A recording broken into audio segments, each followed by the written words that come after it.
Hey everyone, welcome to this week's episode of Empowering Musicians podcast. I'm Michael Manley and I am a musician, arts and labor advocate, teaching artist and writer. And I'm sitting down today again with Jacqueline LeClair, who is making her second appearance on our podcast. So welcome, Jackie. How are you doing? I'm doing great. Thank you. It's nice to be here again. Great to have you. So you're in New York now, I understand. You're coming in on your phone. Yes, I'm in New York and I'm playing a world premiere ballet by Nico Muhly at the Guggenheim. 6 shows coming up after we finish rehearsals, and then I'm recording some oboe clarinet duets with Marianne Githfelt to release, and then I'm heading to Maine for 2 weeks of intensive chamber music. Awesome. Are you going to be at the Bowdoin Festival?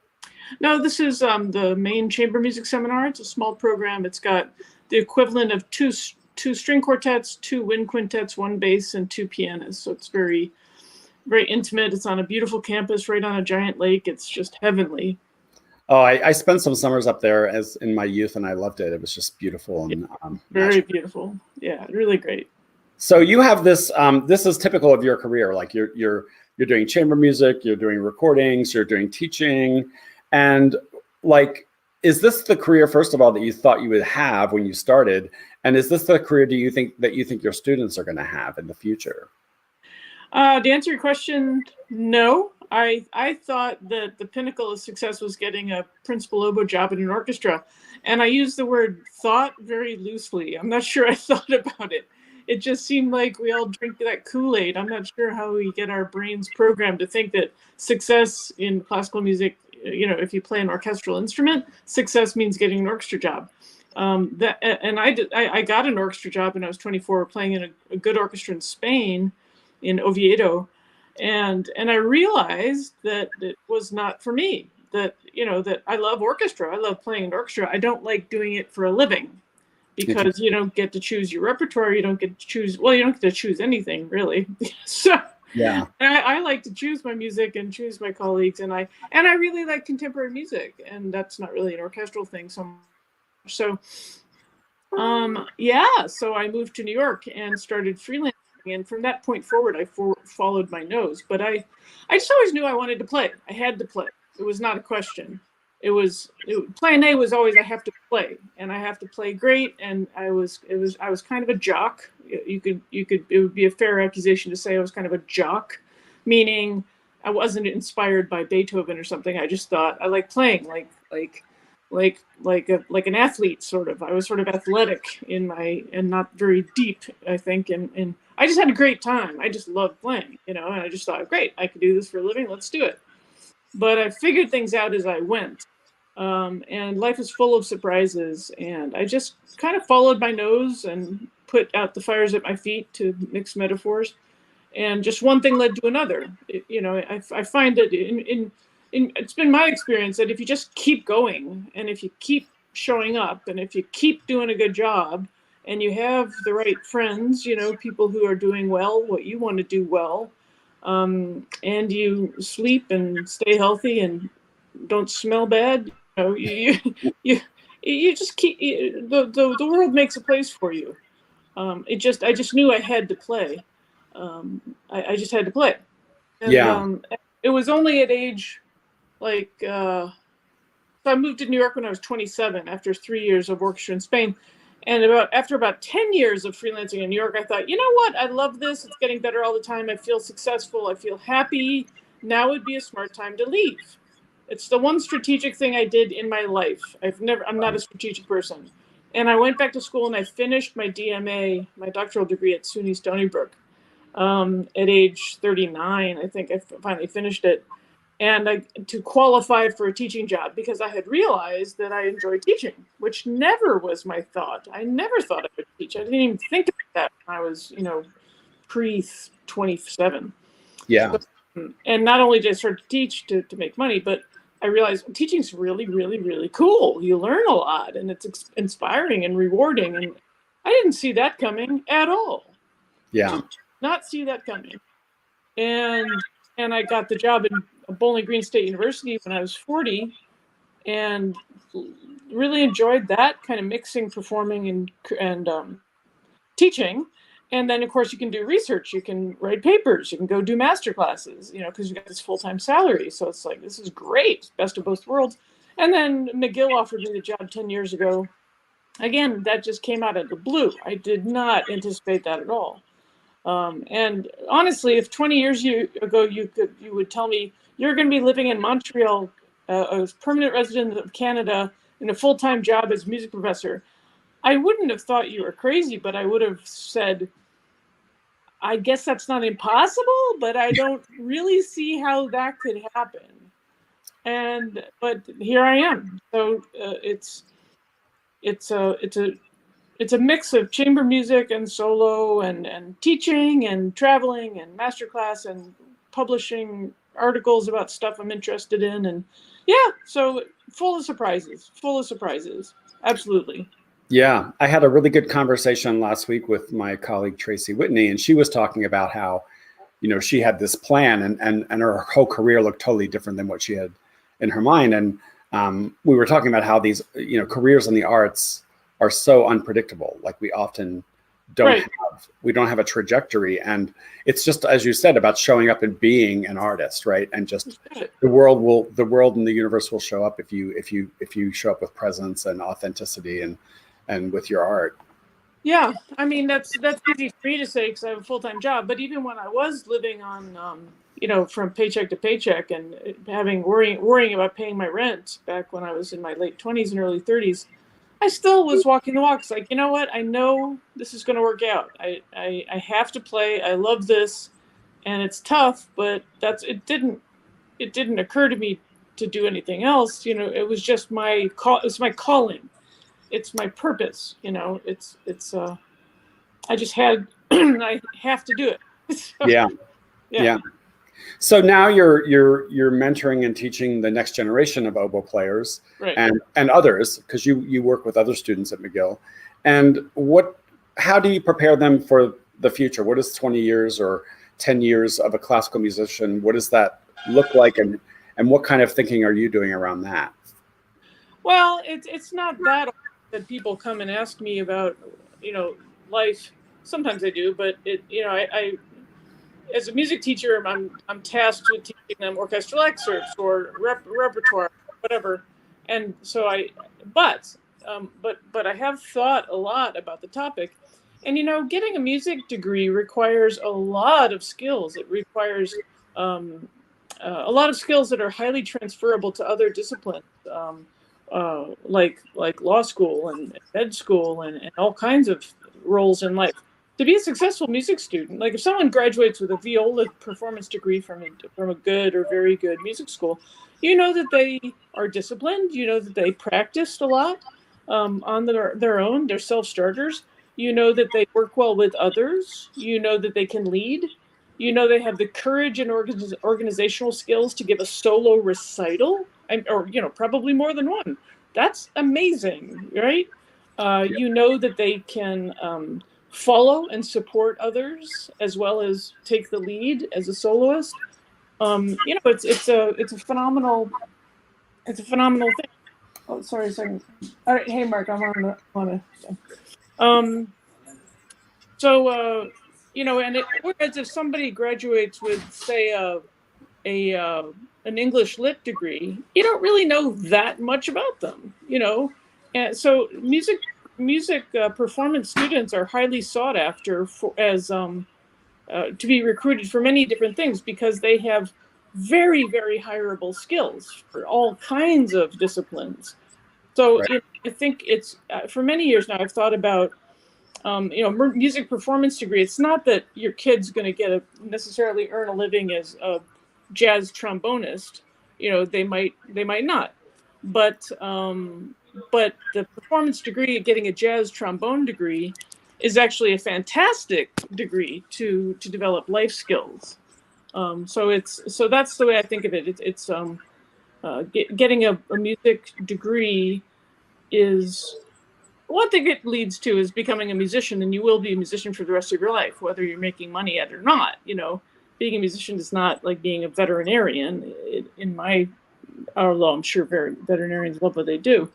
It's much more a lifestyle. It's a way of life. It's a way of thinking. So So I think it's if someone's worried about, gee, what am I going to do? It's my solution is, well, do something today, practice today, commission a piece today, play a concert today, make friends today, have a conversation about music today, and tomorrow, and no, don't worry about it. Tomorrow will take care of itself. Let me just go to the next room. Yeah. I think that's something that a lot of us forget, which is the fact that we are musicians and we're artists beyond our instrument, right? It extends beyond that. And if life takes us in a different path, in my case, I was looking at maybe having to switch careers because I wasn't sure I was going to play again.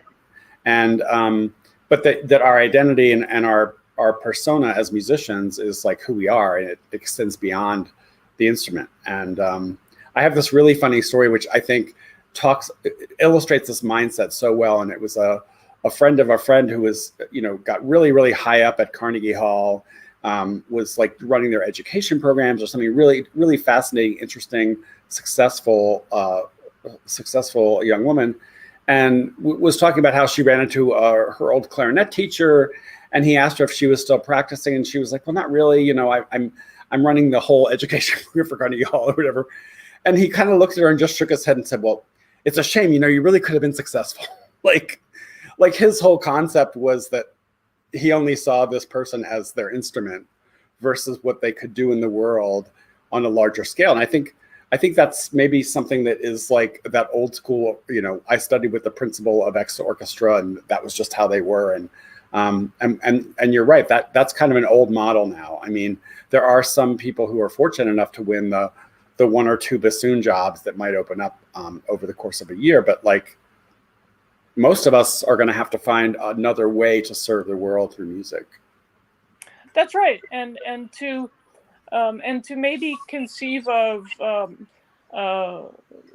plan A being, multi-pronged, that part of what I do, it turns out part of what I do is I play the oboe really well, right? That's just my job. So I have to do that. But I also do all these other things at a high level, and I research, and I do a lot of things. And when I was younger, I was just very monomaniacal that I just have to play the oboe and I get an oboe job and that's it. And even if you do win an orchestra job, there's still more to life than just playing in the orchestra. Life tends to be many, many things, and it's very enriching, and I'm glad it is, in hindsight. But I was definitely one of those super focused, super athletic, musicians, just play. And as I've gone along through life, I'm 55 years old now, and it's like, wow, life is so much better and richer and more interesting and challenging, and just a bottomless pit of great stuff. So it makes sense to me for a younger person. Like if I could go back in time, I would have maybe benefited from planning and equating a multifaceted career with success. Like, yeah, that makes sense. I was just reading an article, this guy, what's his name? Gioia, Gioia, Gioia, about how the myth of, or is the middle class artist going extinct. And he was saying, he's a professor out in California, that a jazz guy, but he was saying that performers tend to be living at or below the poverty level, or very successful, or making a living from either paying the bills from family money or from a spouse who either has family money or a spouse who has a high paying job.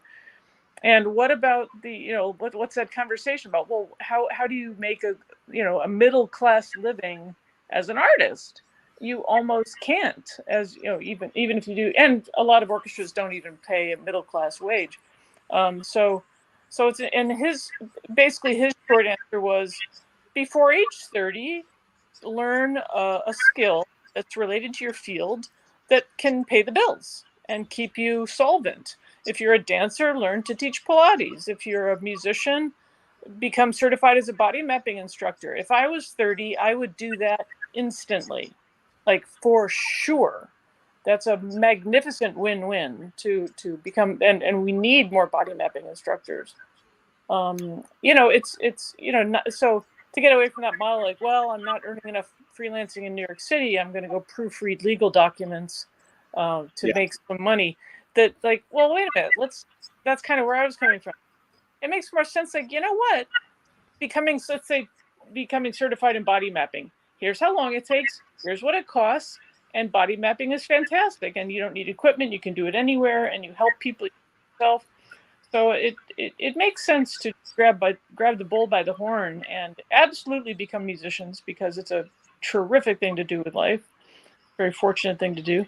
And to be better about sending the messages in school, which we don't, generally speaking, about, sure, play the Britten suite on cello from memory. Well, that's wonderful, but it doesn't pay the rent. Yeah. So to teach students, what are some possibilities of, if you do need to pay the bills, how are you going to pay the bills? Yeah, that's really important. We did have Stephen Kaplan on a couple of weeks ago. Love him. Yeah, body mapping expert, and a great example of somebody who is doing all these other things, right, besides playing the oboe. In his case, he's also an oboist. I had him up in Montreal as a guest 4 or 5 years ago. Well, that's amazing. But yeah, I think doing something that's related to your field, and I think what I've seen over the years in the narrow field of orchestras is just a lack of real artistic competency and ability to really champion and communicate the arts through orchestra management, let's say. And there's a lot of orchestra managers who are maybe good with relating to their boards, and they're maybe good at fundraising, but they're not great at the music part of it, right? The understanding what the life of a musician is, or why it's important for certain repertoire to be played, right? And that's a real area in arts administration where musicians could, I think, make a big impact. I was in that field briefly, but for me, it was a little bit of an odd situation, because on the one hand, I realized I was going to have to move to a very small town, probably in the middle of nowhere, to get my start, and I wasn't so excited about that. And then two, and this is something that I think should be challenged, but like orchestra executive directors and arts leaders are often really, really far removed from the arts making, right? Like they're working with all kinds of other parts of the machine that need to run. And I just found it took me too far away from the musicians and the creators. And it was ultimately that made me decide this wasn't for me. But I think that there's ways to do it. And if you go into it knowing that, like, I can actually serve the world this way. And I do know several people who are good arts managers and executive directors who are musicians, but it could be more, I think. Too many of them are from other fields, or they're from other nonprofits, and they just don't understand the very specific field of orchestras, and you get boards, and you get executive directors who are like, well, why do we need to pay the tuba player if he or she only plays 4 concerts a year? Why can't we just cut that position or hire them part-time? It's like, well, you can do that, but what you need is for that tuba player to be playing every day, so that when you need them, it's like the kicker in a football game. Like, no, they don't play the whole game, but if you don't have a good kicker, but when you need them, right? So yeah, I think that's really an important thing, is to think about, not that I have to go proofread, but I can actually do something that's related to my field. That's fascinating. Yeah, that enriches me. It advances me. It's fulfilling. It's a good feeling to make money too. You feel more secure. It's not helpful to the musician part of us if we're feeling insecure or worried about money. So it all works together, absolutely. And these days, to be thinking about equity and diversity and inclusiveness and programming, and we are in, I hope, a very big tipping point now, where we are shifting our thinking away from the white supremacist field of classical music and looking toward how we can every day, boots on the ground, really change how we change our assumptions, change how we choose repertoire, choose what we teach, choose what we recommend, choose the words we use to talk about music. And I think that's a really, really exciting thing about what's happening today. I'm changing what I do a lot, and I thought I didn't realize how much I had to evolve. I thought I had thought about it, and I hadn't enough. So I think that's an exciting thing, that if I were 25 or 30 years old, I would be looking for opportunities there that are springing up now because of new sensibilities, and what people who are 20 and 30 who are going to be buying tickets down the road, they're going to want programming that is uh, original and inclusive and reflects the community and is relevant. So there are lots and lots of opportunities now that weren't there even a few years ago. Yeah, I think that's really important. And I want to come back to something you mentioned, which is about the idea of this field being kind of what you call white supremacist, right? And I want to start with the word classical, right? Like I actually don't like that word, but it's very descriptive, because it's people know what you're talking about when you use it. Is that something you're trying to get away from, or how do you even talk about these things now? Well, I think it's important to look at terms we have that are very sort of colorblind racist, like music theory, for example. That's one that flew under my radar. Why is there no qualifier? Yeah. Yeah. If you go to the Eastman School of Music or any school and you enroll in first year music theory, that is first year Western European music theory. There are many, many music theories in the world. And if you go over to the jazz department, it's called jazz theory. So why are we to poke a pin in this balloon of universalism? This universal, like, no, it's not universal. It's actually a very narrow sliver of one kind of musical language in one little part of the world that is not relevant to traditional Haitian music or music of the Middle East or traditional Russian music or any other music or Chinese or just to look at ourselves and look at how we have these buildings that sort of scream European white dominance. If you look at the cities of our museums and our courthouses and our universities, they're pasted on from Europe. Yeah. From built in the early 1900s in North America, if we're talking about North America. And I've been thinking a lot more about that and reading about that a lot, about how our physical spaces reflect our attitudes and our community, and how, even the way, what are the large spaces in a school? They're for orchestra. They're for, quote unquote, classical music. And jazz is somewhere else. Black studies is somewhere else.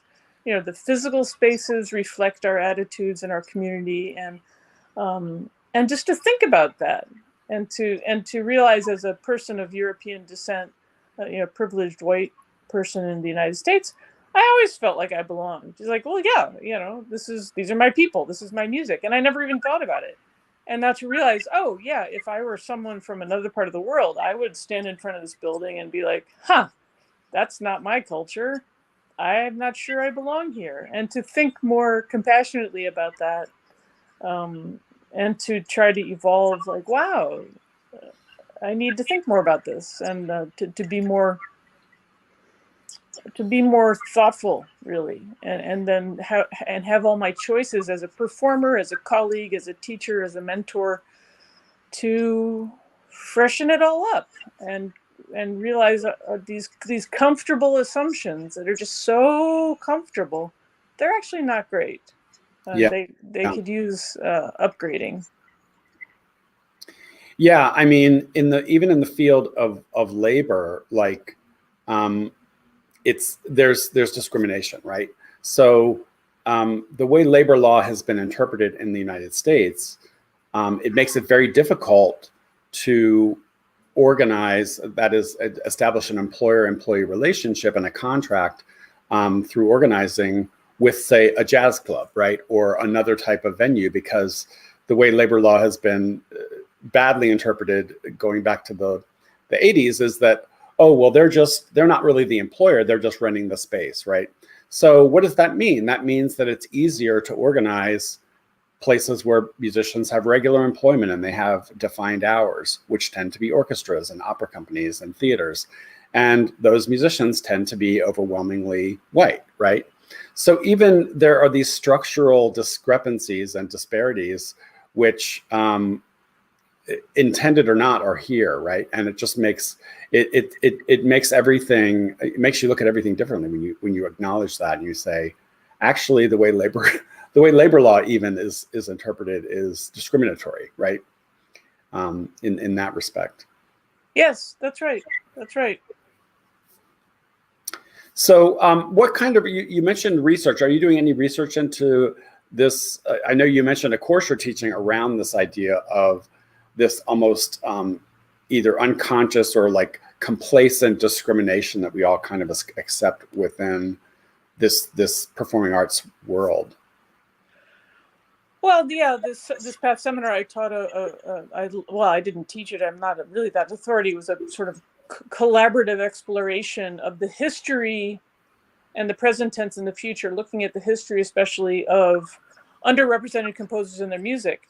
And so basically we started with looking at, well, what is the history? And none of us is taught history correctly in any way, in any school that I'm aware of. So it was a really sobering, shocking, upsetting, elucidating roller coaster ride. You know, I went through the process of finding the resources, and I spent a few months, but collecting resources. But then after which I felt like, wow, I don't know anything. So I approached the graduate students and said, look, we're going to be shoulder to shoulder learning together. We need to be courageous. We need to be open-minded. We're not going to take anything personally. I will make mistakes. You know, we have to forgive each other. And it was an amazing semester. It was very, very transformational, I think, for all of us. So it's a deep dive. And it's only by doing that can you realize, oh, I didn't know that. Like, for example, the topic of women Black composers of classical music. Yeah, I was like, oh, okay, well, yeah, I'm sure there's one with Black. Well, hang on a second. Read a book about it. Yeah, no, you don't know. Yeah. And to read a book about, someone telling you about places, times, people, events, rules, laws, exceptions, compositions. Why were they played? Why were they not played? Why are they lost? There's a history to it. There's a reason to it. It's very rich and complex. And unless you know it, well, you don't know it. And you're operating in a state of ignorance, which is not your fault, any of us. But if we don't educate ourselves now, that is your responsibility. So I feel like we do have the responsibility to accept you probably received an extremely imperfect, music history education. And it doesn't take that long. It takes a couple hours to read a book. It takes a few minutes to read an article here and there. It's quite doable. and then you're in a state of knowing more, at least. And if you don't know repertoire, well, how can you choose it? You can't. So luckily, there's a lot of very good databases being built as we speak, from like viola repertoire by non-white men. Okay, great. Just resources. One of my graduate students, who's a Quebecois clarinetist, he found 67 clarinet pieces by women Canadian composers. Okay, great. One of my students found about 90 pieces for double bass by South American composers. So, we're at a point in history where we can just look at the tradition and be like, that's not really a tradition I want to follow. Yeah. It's where we come from. It's like your grandparents. Do you want to think all the same things as your grandparents thought? Probably not. So, with all due respect to your grandparents, the world changes and we have to learn and grow. So to Nobody's throwing away Ravel. Nobody's throwing away Handel or Bach. Nobody's throwing away Mozart. They're fine. Yeah. They're fine. Everybody relax. Yeah. But there are wonderful pieces, wonderful music by people who are not, white men. And think about all the salon pieces we play in our recitals that are not terrific music. I mean, I think we can all agree that Ravel's terrific, Stravinsky's terrific, but there's plenty of music you've performed, whoever you are, that's not terrific. It's just sort of a bonbon. Yeah. Why play a bonbon by a white man when you can play something really beautiful by someone else? Yeah, exactly. Come on. Yeah. But really the first step is to realize, you know what? I really need to know more. I really do. I only have one life to live. Why don't I read an article now? How about today? Yeah. And now is a wonderful time because a lot of people like me have, the scales are falling from our eyes, and we're like, oh wow. And you can find resources online. You can Google, underrepresented composers oboe, and you can find stuff very, very easily to very, very quickly educate yourself. So I've been doing that just for me as a human being, and in the seminar. I haven't started an actual research project on it, but that's not to say I won't. Yeah. So from this course you taught with your students, what were like one or two of the big light bulbs that you found out that you were really surprised you discovered? Well, a lot of the things I already mentioned. Yeah. Who built those buildings? Think about the town wherever you are. What does a courthouse look like? It looks like, Europe. And they, just stuff like that. I didn't know that at the time, the Northern Europeans were concerned about the Southern Europeans coming in. They weren't thinking, oh, gee, South Americans or Black people. They were worried about the other Europeans, the Eastern Europeans. And so they were building these giant buildings as messages, like, this is who we are. We're in power. This is our place. Nothing screams power more than, the Metropolitan Museum or the courtyards in Lower Manhattan. You have no question about who's running the place. Yeah. And it's not all the rest of you. Exactly. It's us. So I'm not sure I ever really thought about that, about the huge baggage that just architecture, the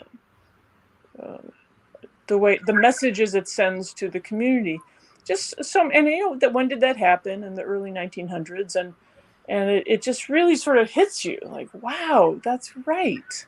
And I never questioned it because it's kind of my culture. But then to think, well, yeah, but what about your friend who's from Indian parents, or Japanese parents? So just thing after thing like that just blowing up assumptions or vocabulary. Why do we maybe not want to use the word masterpiece?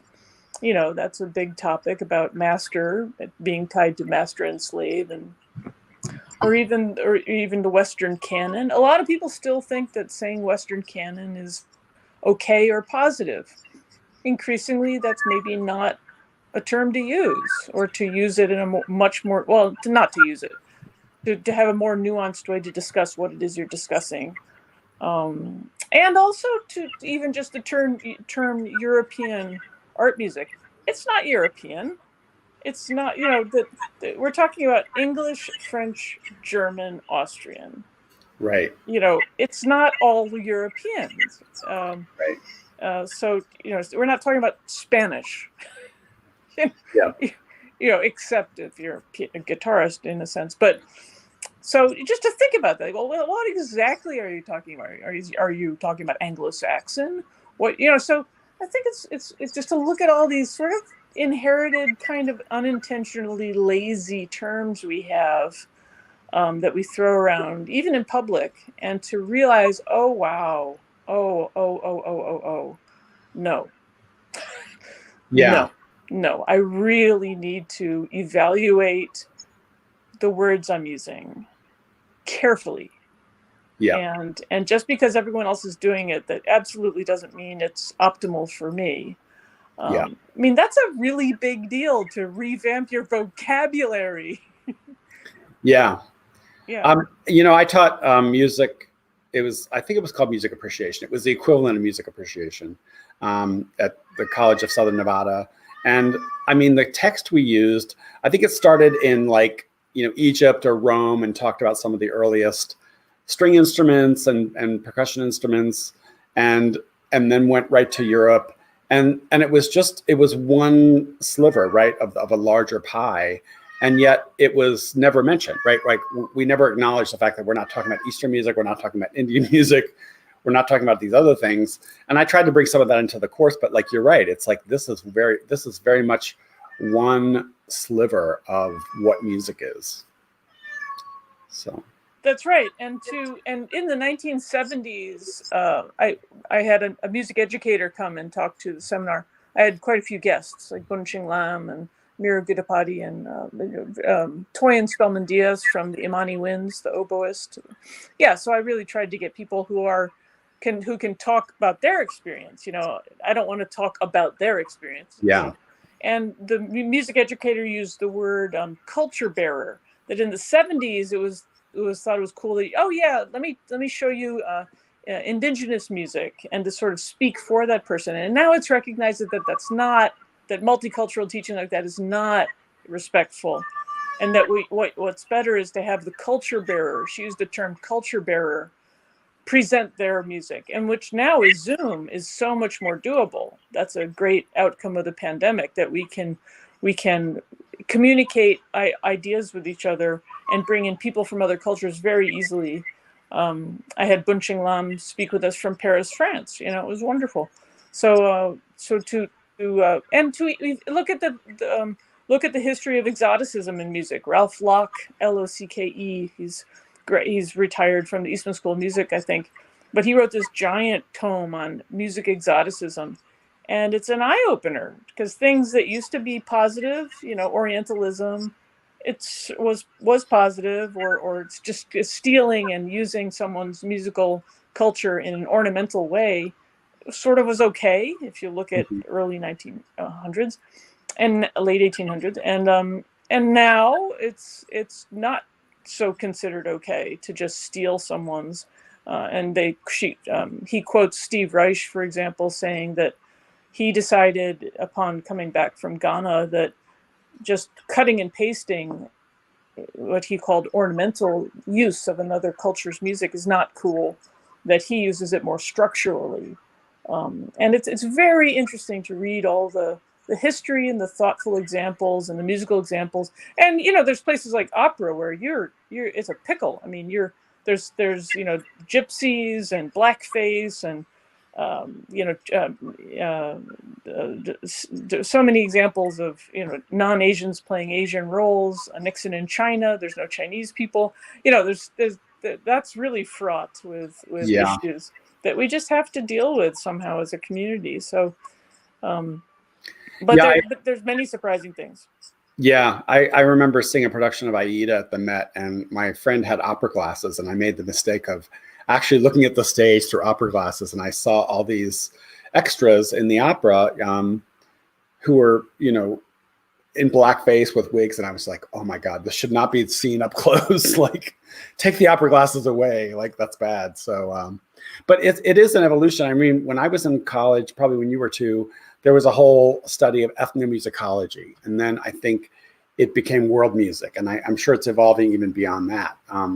But I think the way we incorporate these things, are we playing, is it an ethnic flute, or is it just a flute, right? At the end of the day.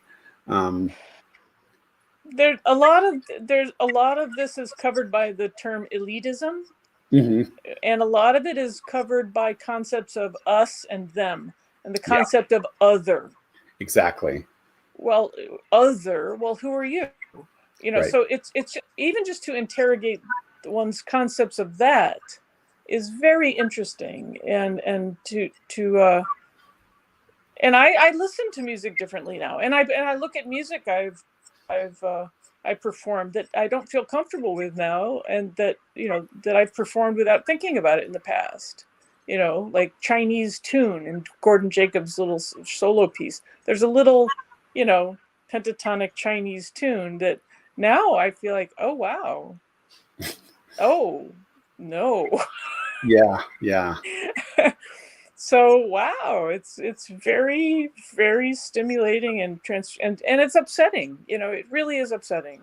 But that's a good place to start, by getting upset. That's a good first step.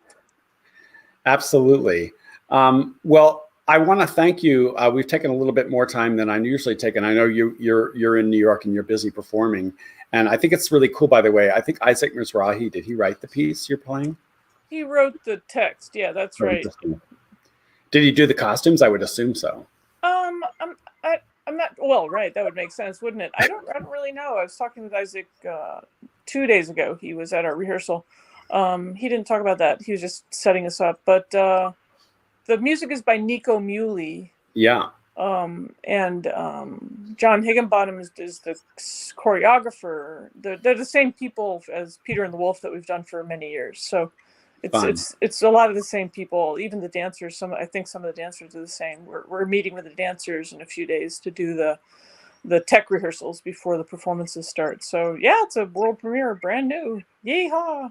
Awesome. Well, you have a really, I think, varied and successful and fascinating career. And I'm glad that you're there doing what you're doing and interrogating some of these things that we just take for granted in our world. So if you want to connect to Jackie, what's the best way to look at do you have a website? Do you have? I just changed my website to JacquelineLeClair.com, believe it or not. So Jacqueline LeClair, but I'm easy to find. But Jacqueline LeClair, all one word.com. I'd love to hear from people. I love when people email me and ask questions, and it's life is short. Let's do it. Wonderful. Well, thank you again for your time, and I hope you'll be back. It's always a great conversation with you. And thank you. Good luck with your premiere in New York, and we will see you all next time. Take care. Thank you, Michael. Bye. Thanks, Jackie. Bye-bye.